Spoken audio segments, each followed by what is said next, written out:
Assalamualaikum warahmatullahi wabarakatuh. Perkenalkan, nama saya Muhammad Rizky Ananda. Kali ini saya ingin menjelaskan pendidikan Pancasila di tingkat perguruan tinggi.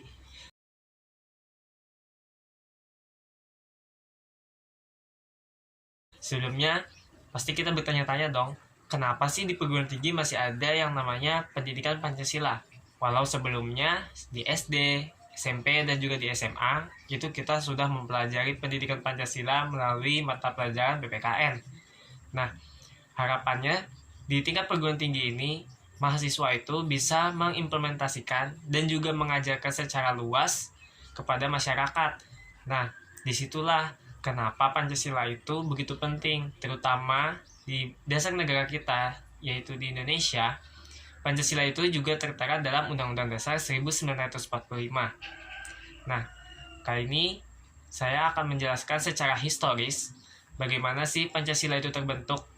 Nah, Pancasila itu sendiri pertama kali dibentuk pada saat sidang BPUPKI, yang pada saat itu Soekarno yang mencetuskanlah nama Pancasila. Sementara isi-isi dari Pancasila itu waktu itu diumumkan oleh Muhammad Yamin, kemudian Supomo, dan juga Bapak Insinyur Soekarno pada pidato mereka. Pada saat itu, semua ide-ide dari para tokoh-tokoh yang ada di BPUPKI pada saat itu kemudian dikumpulkan menjadi satu di Panitia 9 pada saat PPKI. Kemudian pada tanggal 22 Juni 1945 terbitlah Piagam Jakarta yang dihasilkan oleh Panitia 9 yang kita kenal selanjutnya untuk menjadi Pancasila. Nah, Pancasila itu sendiri akhirnya diresmikan pada tanggal 18 Agustus 1945, sehari pasca proklamasi Indonesia. Pada saat itu, sebelumnya Pancasila itu Piagam Jakarta itu ditentang habis-habisan pada sila pertamanya, karena di situ tertera menjalankan syariat Islam bagi pemeluknya. Sementara seperti yang kita ketahui, di Indonesia itu tidak hanya ada agama Islam, ada juga agama-agama yang lainnya. Sehingga pada saat itu, Pancasila, sila pertama, berubah menjadi ketuhanan yang Maha Esa, seperti yang kita dengar sekarang.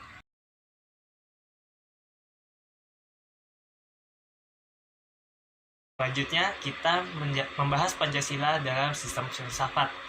Dalam sistem filsafat, Pancasila terdiri dari 3.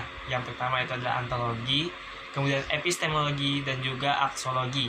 Nah, yang pertama, antologi ini adalah hakikatnya itu adalah keberagaman, kemudian dan kebudayaan-kebudayaan yang ada di Indonesia. Seperti yang kita ketahui, di Indonesia itu sendiri banyak sekali ragam suku dan budaya dan juga bahasanya. Kemudian kita bisa masuk lagi ke epistemologi. Epistemologi ini membahas secara bagaimana sih Pancasila itu berada, kemudian bagaimana sih itu bisa terbentuk. Nah, seperti yang kita ketahui di story yang sebelumnya kita jelaskan. Nah, Pancasila itu didirikan dan dibentuk untuk menjadi dasar negara kita, agar menjadi landasan hukum yang akan selanjutnya dibentuk di Undang-Undang Dasar 1945. Kemudian ada yang namanya aksologi, yang dimana itu adalah ilmu penerapan, pengaplikasian manfaat, dan juga keunggulan. Nah, di situ Pancasila terdiri dari 5 sila. Yang pertama adalah ketuhanan yang Maha Esa, kemudian kemanusiaan yang adil dan beradab, persatuan Indonesia, kerakyatan yang dipimpin oleh hikmat kebijaksanaan dalam permusyawaratan perwakilan, kemudian keadilan sosial bagi seluruh rakyat Indonesia. Nah, dari setiap poin-poin sila tadi, itu pasti memiliki yang namanya nilai-nilai Pancasila, yang kemudian itulah yang menjadi gambaran bagaimana bangsa Indonesia ini terbentuk, dan juga masyarakatnya itu seperti apa sih yang bisa dikenal.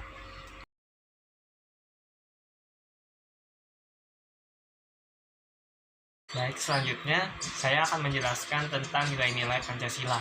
Nah, seperti yang kita ketahui, sila pertama kita, yaitu ketuhanan yang Maha Esa, itu sudah jelas ya. Dalam Undang-Undang Dasar 1945 ada aturan yang namanya setiap warga negara Indonesia berhak memeluk agamanya masing-masing, dan di situ sudah jelas dong, kita boleh memeluk agama apapun yang ada diakui di Indonesia. Kemudian Di saat itu juga kita juga saling menghormati agama-agama lain di saat beribadah. Semisalnya yang Islam sedang melaksanakan sholat maghrib dan juga yang Kristen mempersilahkan kita untuk sholat. Kemudian untuk yang Kristen dia akan ke gereja. Nah kita juga menghormati dong, misalnya mereka untuk beribadah nantinya di gereja. Dan kita juga pada saat itu harus saling menjaga yang namanya keamanan di sekitar lingkungan tempat ibadah. Kemudian yang kedua, kemanusiaan yang adil dan beradab. Nah, diharapkan masyarakat Indonesia ini menjadi masyarakat yang adil dalam menentukan suatu pilihan dan juga setiap melakukan tindak laku sesuatu. Nah, kemudian beradab, yang beradab dimaksudkan itulah kita menjadi sopan dan santun kepada orang-orang lain serta ramah tamah. Kemudian yang ketiga, persatuan Indonesia. Nah, di sini diharapkan masyarakat Indonesia itu bisa menjaga nilai persatuan dan kesatuan bangsa ini. Nah, di situ tidak mungkin dong yang namanya ada perpecahan antar suku, ras, ataupun daerah-daerah yang ada di Indonesia. Sehingga Indonesia ini harus menjadi sebuah satu kesatuan yang tidak terpecah belah oleh orang lain. Kemudian yang ketiga, kerakyatan yang dipimpin oleh hikmat kebijaksanaan dalam permusyawaratan perwakilan. Nah, di sini itu artinya adalah setiap rakyat Indonesia itu selalu memutuskan suatu hal yang berdasarkan dengan perwakilan-perwakilan masyarakat seperti di anggota DPR. Nah, di situ mereka sebelum memutuskan sebuah peraturan, mereka selalu bermusyawarah dan juga mengutamakan pendapat-pendapat dari beberapa daerah. Kemudian kita di situ juga harus merasionalisasikan apa aja sih ide-ide yang ada di sini dan yang di tempat-tempat lain. Nah, di situ akhirnya membentuklah suatu mufakat yang dimana peraturan itu sah untuk diberlakukan di Indonesia. Dan tidak ada yang namanya di daerah-daerah lain itu merasa terganggu akibat dari peraturan tersebut. Kemudian ada yang kelima, keadilan sosial bagi seluruh rakyat Indonesia, yang dimana diharapkan semua rakyat Indonesia itu bisa mendapatkan sebuah fasilitas umum maupun yang lainnya secara adil tanpa.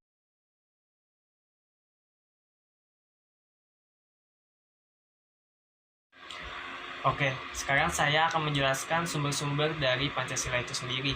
Kemudian yang pertama adalah sumber dari yuridis, di mana Pancasila itu tertera dalam Undang-Undang Dasar 1945 di bagian pembukaan. Kemudian ada yang namanya sumber historis, di mana itu tertera seperti pidatonya M. Yamin, Supomo, dan juga Insinyur Soekarno pada tanggal 1 Juni 1945.